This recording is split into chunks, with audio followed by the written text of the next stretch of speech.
Perfect. We're going to go ahead and get started. Hello, everybody. Sorry for the delay. A few little glitches. It's not like Facebook hasn't had their set of glitches. We've been dealing with a few things. It seems like every few weeks there's a new glitch with Facebook. They can't keep up. So anyhow, let's go ahead and get started. Happy Tuesday. It was a wonderful Memorial Day weekend for the Thomas family. We'll get to that. And this house in Debrief it's getting hot. And so my background, quantitative economics, decision sciences major from UC San Diego, 29 years in the business, Orange County native, Capital Valley High School grad, 9 kids, and I am an avid runner. And these are my kids. I brought 6, my wife brought 2, and we had this bonus guy named Zeke. I adopted her, she adopted mine, and that's it. We're a happy family. We were the Thomas 10, then we were the Thomas 10 plus 1, and uh-oh, what happened? We have a new addition. And I could have fooled everybody by saying, yes, we have some news to tell you. We're going to be the Thomas 12. This is it. This is it. Let's see if we can get a little close-up of this cute little dog. That's it. This is our beautiful new addition, Luna. She is a rescue, and we are in love. And we had our first night last night, so that's what we did yesterday. Thank you, my crew. So that's Luna. New addition to the household. I'm sure there'll be more photos of Luna to come. Cute dog, that's for darn sure. So my background is I've been given everything to the Orange County Register and myriad of other Southern California publications, and I've ended up on the news as well as across the United States and at Financial Times of London as well. So my company is Reports on Housing. We have a subscription-based housing report for each and every Southern California county, and basically my report is not like the sold data that you receive. April looked dismal. May's not going to look that much better as far as closed sales are concerned.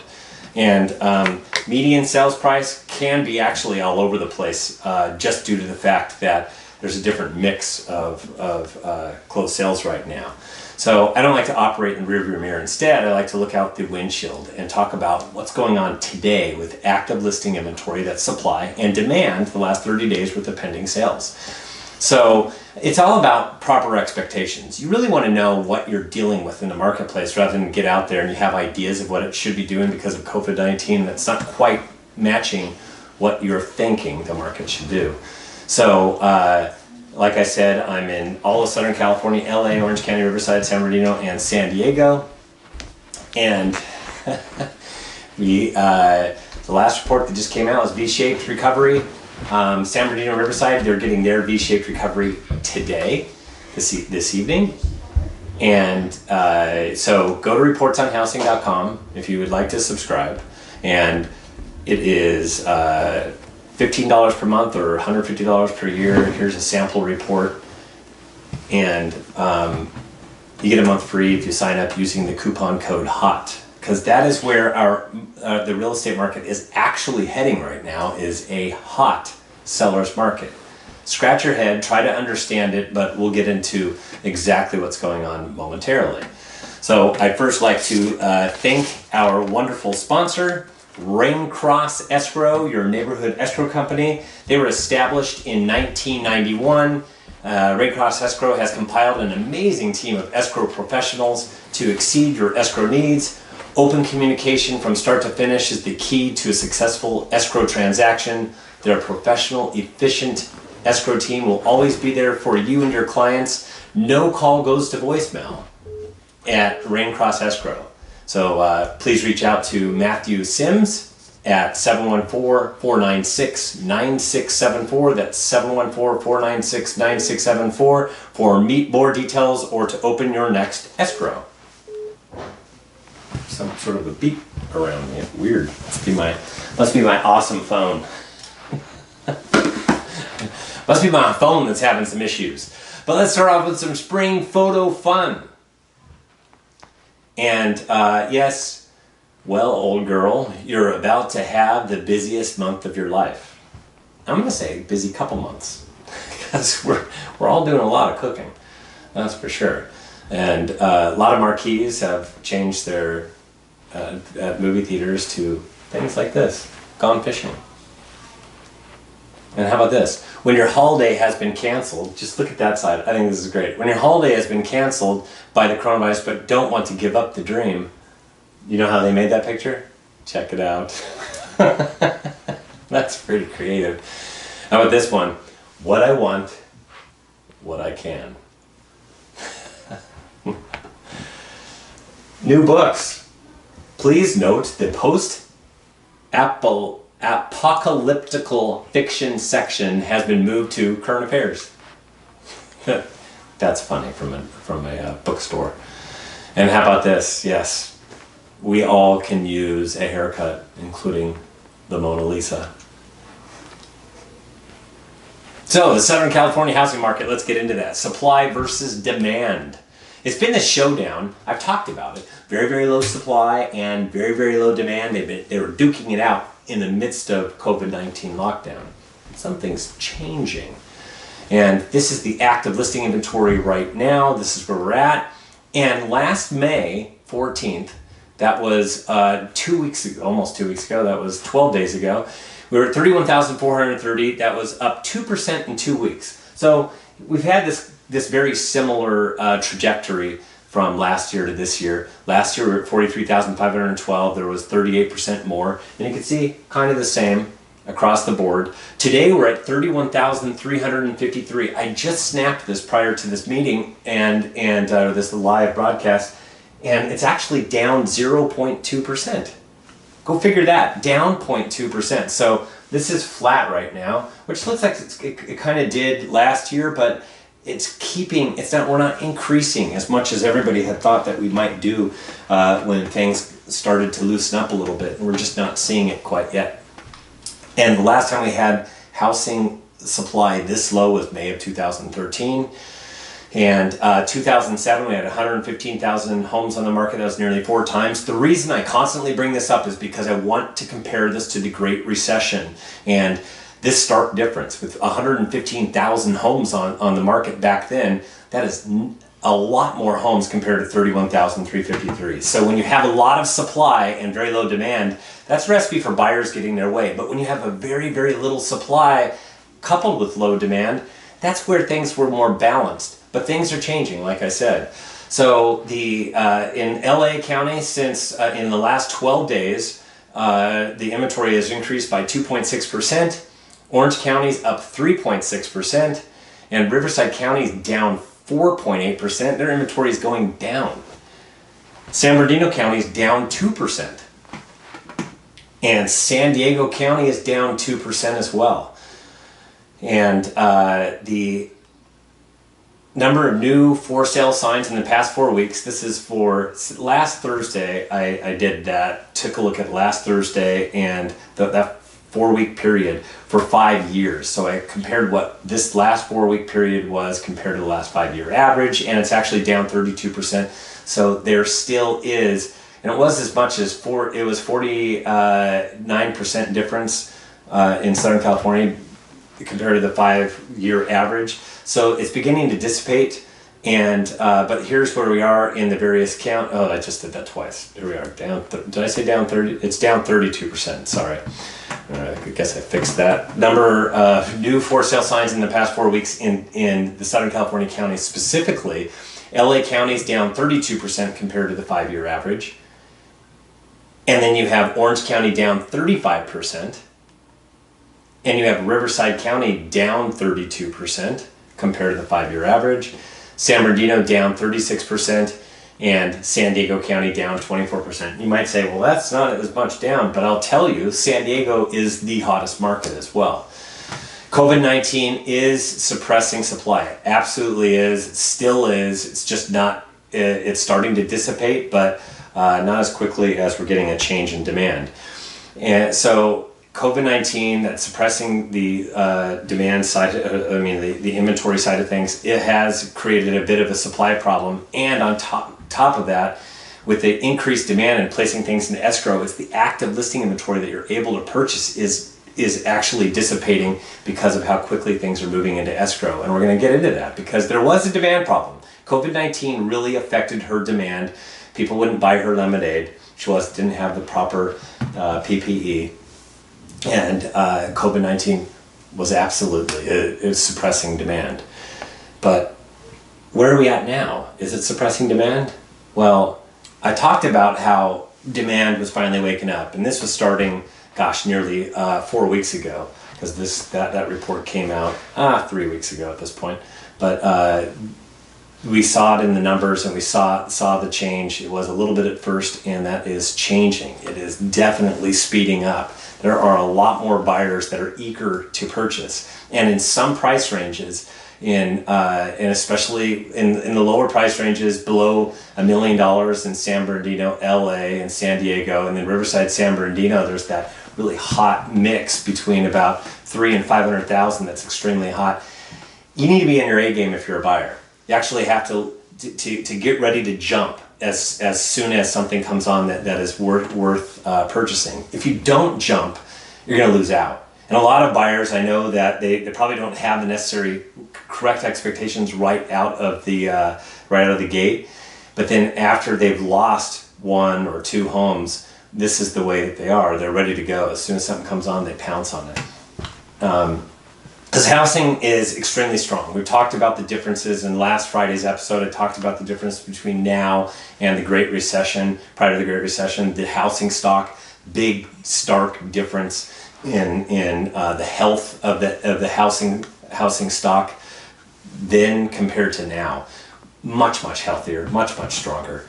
And as a result, we have Southern California demand year over year that spiked up. I will tell you, I did San Bernardino Riverside's report. I put it out today, and they've had an extra week where I've been able to accumulate their numbers because I crunched it last Thursday, and theirs is further up and looks just like a V.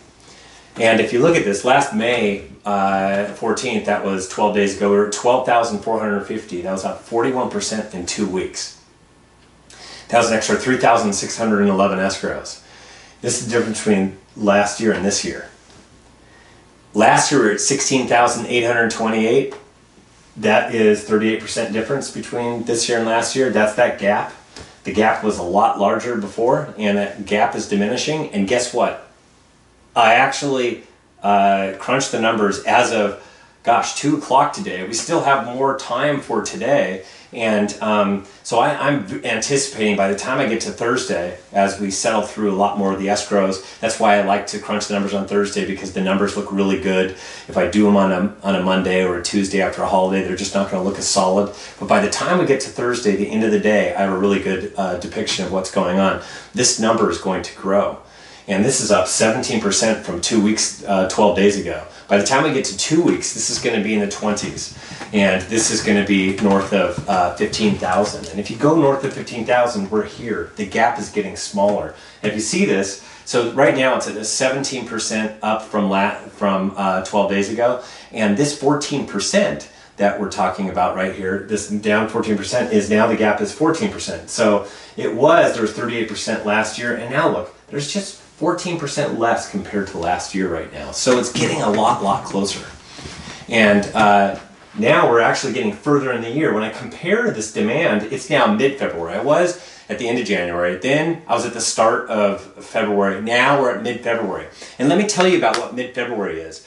The real estate industry as a whole, we tell everybody, hey, the best time to place your home on the market, at least for Southern California, is right after the Super Bowl. And it's actually true.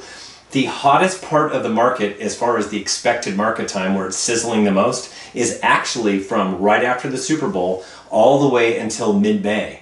And right now, we're back to right after the Super Bowl. So the market is getting a lot hotter because of demand, and we're going to see that demand continue to inch up as more properties come on the market. There just hasn't been enough homes coming on the market to satiate the amount of demand that's out there. That's for below $1 million or below 650 for San Bernardino Riverside, below $1 million for LA Riverside, San Diego.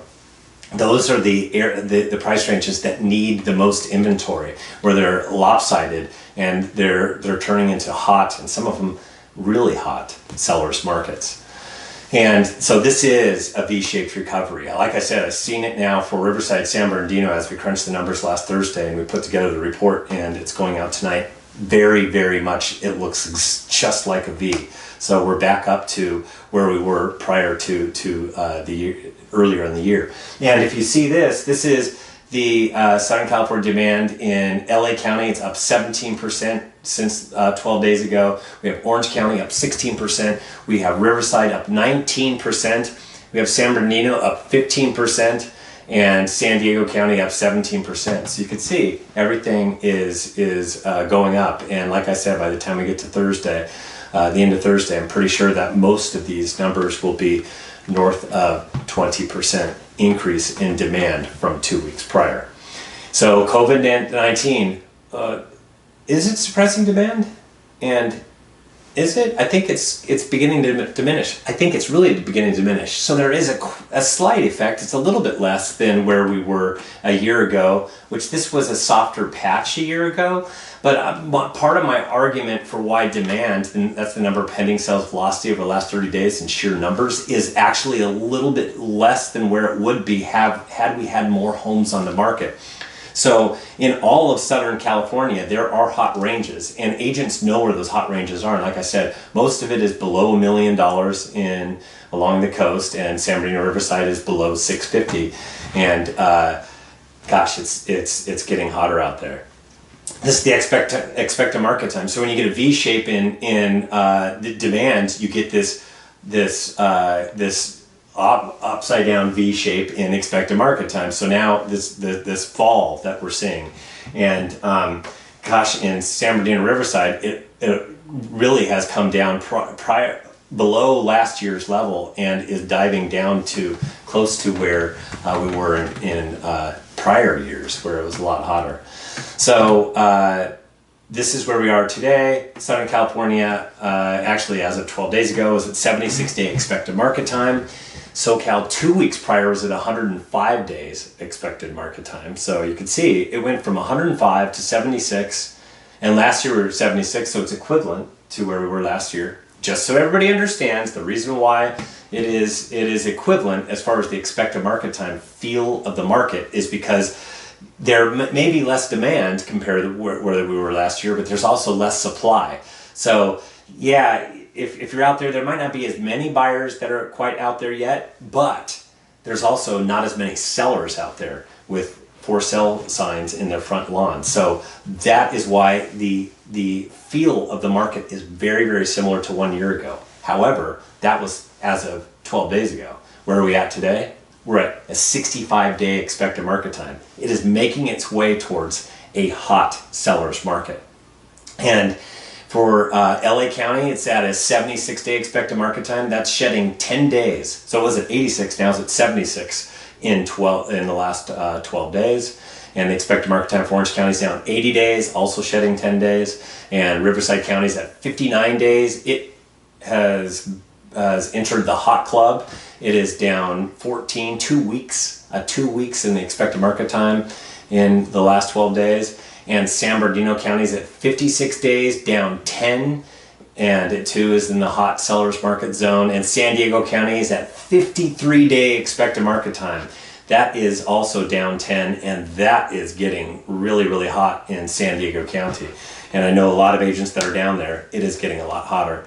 And so for those of you that are thinking that we should be in a buyer's market because of COVID-19, I've been talking to a lot of people and they say, so what's your take on the market? I said, well, right now we have demand that is escalating and we have supply that is remaining flat. So the market is actually juicing and getting hotter. So it's not going to be a buyer's market. It's not even a balanced market any longer.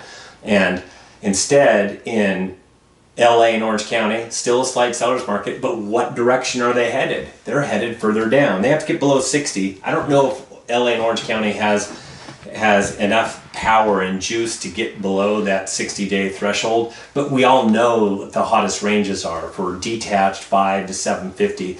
Those things are golden hot. And that's for detached 5 to 750, and then 750 to million is pretty darn hot as well. So LA, Orange County, slight seller's market. They've learned they've adapted, they know how to sell lemonade, they know how to sell houses now. We know what we're doing in the real estate industry, right? And we have masks and we have our gloves and we are taking all the social distancing protocols, only 2 people in the house at one time. And, we're figuring it out, right? And those are the people in those counties. You have to be priced right. I told you there's a few different price ranges that are a little bit hotter, but as you approach $1 million, you're in the 9s, and you're approaching $1 million or you're above $1 million, things start to slow a little bit. It means that it's not instantaneous. You're not catching fish with a net. Instead, you've got to have that right price. You've got to have all the right bells and whistles and do all the right marketing pieces, and then cast your home onto the market and sit there and wait for that fish to come by and pack your patience. Versus we have Riverside County, San Bernardino County, and San Diego County. These counties are hot right now, and they're driving hotter. I mean, every time I check, it's getting hotter. It doesn't show that it's really starting to cool a bit. So I expect over the next 4 weeks for that trend. It might not be as rapid as the increase that we've seen, but we'll still see this trend of demand going up. After I take the snapshot and do the reports this Thursday for the next 2-week period, my projections are that we'll see the increase, but it will be just slight compared to how steep the increase has been thus far. And for those counties of Riverside, San Bernardino, and San Diego County, they are fishing with nets and pulling in lots of offers, and then it's a bidding war, and that's why I'm hearing stories out there, a lot of anecdotal stories that will bear out in the sales to list price ratios that they are going to be really solid because they're getting their asking price, and in some cases with a lot of offers they'll actually be driven above their asking price. So what is causing this? The low mortgage rate environment. It's the jet fuel that is propelling our market forward right now. We are taking off. It has been a really rapid incline right now, almost like John Wayne style at the John Wayne airport. That thing that's just hold on to that emergency brake and let that emergency brake go and then fly off into the sky. And that's exactly what they're doing here, flying off into the sky. So, and this is the interest rates. This is Freddie Mac. It's done every Thursday. Last Thursday, we hit that record, 3.24%. Just understand that the market could bear lower interest rates all the way towards 2.5% based upon where the 10-year Treasury is right now. There's fundamental reasons why it's not driving down further. People have asked me if I think it's going to drive down further. I actually don't believe it will drive that much further down, because when it starts to go up, that's when a lot of the problems that occur under the hood for mortgages, it's going to be as the economy comes back online. And as the economy comes back online, we're going to see that 10-year float back up higher. So I could see maybe come down a little bit, but hard, not as much as what I've been talking about. Should be at 2.5% right now. So, market overview, I find this very interesting. Luxury, LA County, we're at 1.5 million plus. The expected market time today is at 256 days. And expected market time, that is actually, I did that as of today. I actually crunched the numbers just for fun for this presentation. Expected market time back on April 30th was 509. I know that I said this before. I said that you can expect the luxury price ranges to be sluggish, extremely sluggish for the remainder of this year. I'm beginning to think that, like last year, the second half of 2019 is going to be pretty amazing for luxury, in which will tee up a pretty decent 2021. If we all play our cards right with the coronavirus, and this all depends upon the coronavirus, but these are where the numbers are headed right now, and these are what the trends are. Because prior to, on March 5th, the expected market time for the luxury range is 155 days. So you could see they've got a ways to go, but it's not as bad as it was. It's getting better, and this is the goal, right? Luxury in Orange County at 1.25 million plus is now at 180 days. Like I said, crunch that. That is as of today. 180 day expected market time. That's 6 months for those that want to do the calculations of 180 days. And the expected market time on April 16th was 322 days. So you can see also going in the right direction, but not as hot as where we were on March 5th, 121 days. Riverside County, remember I do their reports in different days, so it's going to be a different date we're comparing to, but 650,000 plus. Hey, Zeke was saying, wow. Luxury Riverside luxury in Riverside at 131 days. Get this, they were 453 days on April 23rd. You know where they are right now? That's 131. You know where they were in March 5th? 166 days. It's the only county. It's the only county that luxury is actually doing better than compared to prior to the lockdown. Some of this is $650,000 plus market. You have to understand that is the high sticker for Riverside County. So luxury in Riverside County is a bit more affordable than it is along the coast. Luxury in San Bernardino County at 650,000 plus is at 144 days today, and at 284 days on April 23rd. And prior to lockdown, they were 125 days. So they're getting closer to this level, and we'll just see where it's at in a couple more weeks. I think that they are the other county that can match where they were prior to the coronavirus lockdown due to price. And then luxury in San Diego County, that's 1.25 plus. It's 169 day expected market time for the luxury in San Diego. That is as of right now. And April 16th was at 316 days. And so you can see, doing a lot better, but not quite as hot as where it was on March 5th at 118 days. It's headed the right direction. All of Southern California is headed in the right direction. As a matter of fact, two things happened. Demand, I didn't anticipate it starting to spike until we really began to unlock, which for me was people feeling a little bit better, like around June 1st was my prognostication for that, and we ended up loosening lockdown protocols a little bit earlier, doing it in phases, and this was actually taking off even before that. So as a result, demand has exceeded my expectations, and so has the expected market time in the luxury ranges. So let's see if all these trends continue going forward. So there's a thaw taking place in luxury right now, and it's looking a lot stronger than where I anticipated, like I said. So let's talk about coronavirus really quick, and we're at 5.5 million around the world, and this is the world. You can see it's not going, that plateau is actually looking like it's starting to increase right here, and that's because of countries like Brazil that are having real issues. Brazil actually passed up Russia and is the second most impacted country in the world. And if you see this, did I say one? That's weird. Okay, so this is for the United States. Not weird. It's approaching 1.7 million. And you can see this is LA, they're number 3, and they're solid at number 3. They're not going to catch up to Illinois.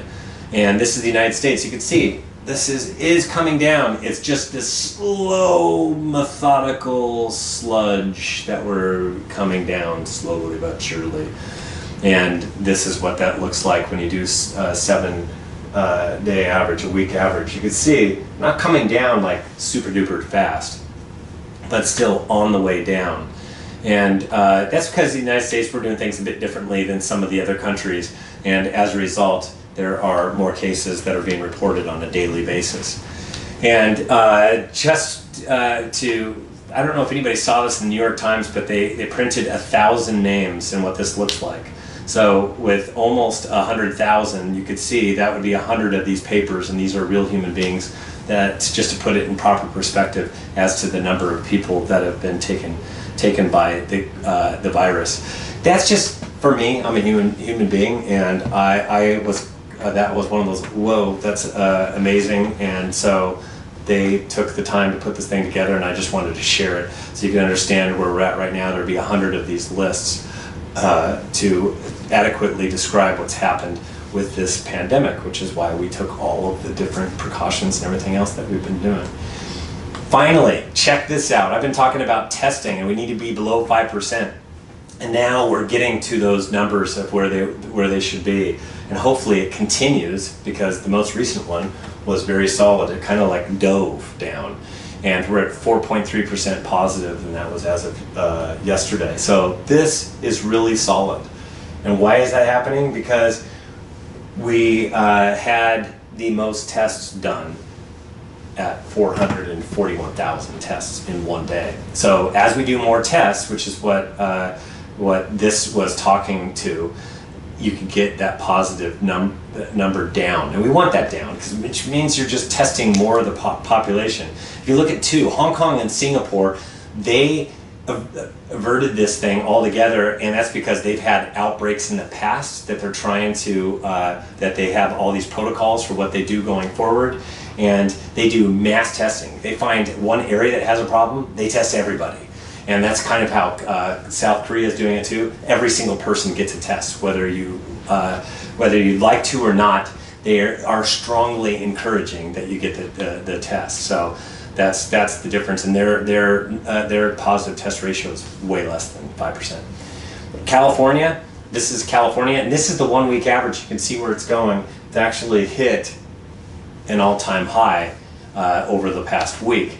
So we're adding a lot more cases in California as we're unlocking at the same time. This is not a curve that looks like anything like Italy or Hawaii or South Korea. We're at 97,200 cases. Within the next couple days, we will surpass 100,000 cases for California. And these are mobility trends. You have the ability to go on here and put different states. Like if you put in Texas on this, it looks back to normal. If you put California on this, we're coming back to this baseline. What this is mobility trends. And you could see this is based upon mobile phone data, how much you're moving around. And we're now moving around just like we were prior to the lockdown. So we're now starting to move around a lot more. So I imagine you're seeing that on the freeways, you're seeing that in shopping and different things like that, that you're seeing more people out there resuming life a bit. And so here's the facts of coronavirus. And 46,000 cases in LA, they're number one out of all of California, and this is stacked from the most impacted down to the least, and LA is the most impacted at 46,000, Riverside County is at 7,000, 6,800 for San Diego, 5,450 for Orange County, and you've watched these numbers increase quite a bit in the last couple of weeks. There are flare-up areas in all of these counties, and San Bernardino's at 4,550. And so as far as playing our cards right, I've talked about that before, and the unlocking the society. Well, Mona Lisa now can get a haircut, and that was announced as of today. So hairstylists have been that you're able to go there. Although I've read some things, the riskiest things that are opening up versus the least risky, like going to the beach and going swimming, very low risk. Going hiking, very low risk. Running, very low risk. And going to the mall, it just depends on how many people are there. But they gave all these lists of things. Going to a restaurant, more moderate, but they said getting a haircut is one of those things that's higher risk. So, gosh, if you could get one still in the garage, might as well go do that. You know what I mean? It just depends upon, some hairstylist places aren't opening up yet. But we got to play our cards right. I've been talking about that before. Why do I care about that as an economist? Because I don't want a W-shaped recovery. I don't want to see a lot of deaths either. That's also an issue. But I also don't want to see a W recovery where all of a sudden we're headed the right direction, and then we have a reinfection, and then the economy slows down, and this just pushes this economic pause even further down the road. So I'm hoping that as it gets hotter, that the coronavirus disappears. But there's other areas in the southern hemisphere that are spiking, that are moving towards winter. Brazil being one of those that are a real problem. It could affect the rest of South America. And now it looks like the Americas is going to be the next problem, probably in South America. And so I'm hoping and I'm praying that it goes away with the heat, and then we get everything, all of our ducks in a row for the next wave, so that we can avert that W recovery. So, and we got to keep this in mind. World War III, that's what we're fighting. It's all this together. We're fighting this ugly virus called COVID-19. So we collectively are doing it as a society. And let's talk about a little bit of macroeconomic numbers. Not going to talk that much about them because I did a lot on Friday. The BC, the before coronavirus numbers all looked fantastic. And then afterwards, they all look pretty poopy. They don't look very good. And this is where, here's something that looked a lot stronger. This was a beat in as far as new home sales that were reported. It did go down, but current level is 623,000. And keep in mind, this is the month of April, and I think things are going to get better, and which means that we're probably going to see a lot more building as soon as we can get more people out out in the workforce to go build these places. But yes, there is a lot of demand in housing, and there's a lot of demand on the new home side of things as well. And I referred to this at last Friday. This is unemployment. We're now at 38 million. But the reason why I want to bring up this gargantuan number is because we want to see people go back to work. But there's been this real issue, and I talked about it before, and that is, when is the $600 unemployment end date, that stimulus check that they get on a weekly basis? Well, it actually ends in July. So there's a lot of people that don't want to go back to work because they're making more, and I highlighted that in all of these different states. California is right here, so it's almost, they're being made whole. But there's a lot of the country that they're not just making them whole, they're making more money. And they've interviewed these people, and they've actually talked about that they don't want to go back to work because it doesn't make sense. But I think that is very short-term thinking. So because when that stimulus check ends, then they have to go out there and look for a job. I'd rather have a job in hand than one that's only going to pay a little bit more temporarily. And that's one of my arguments. Another thing is, do you think there's going to be a stimulus check on the other side of this? And they're saying they have this wait and see attitude. I can tell you this much. They've learned about this curve, and this curve will be addressed.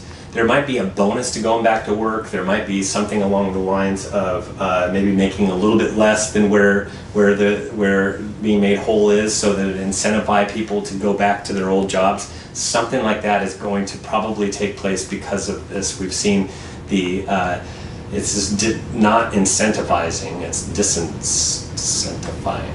Don't have anybody correct me, so I think that's right. New word if not. And they don't want to go back to work.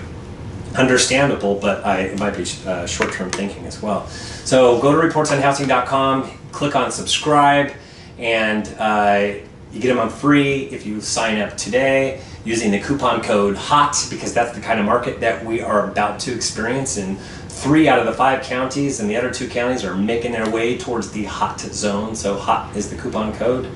And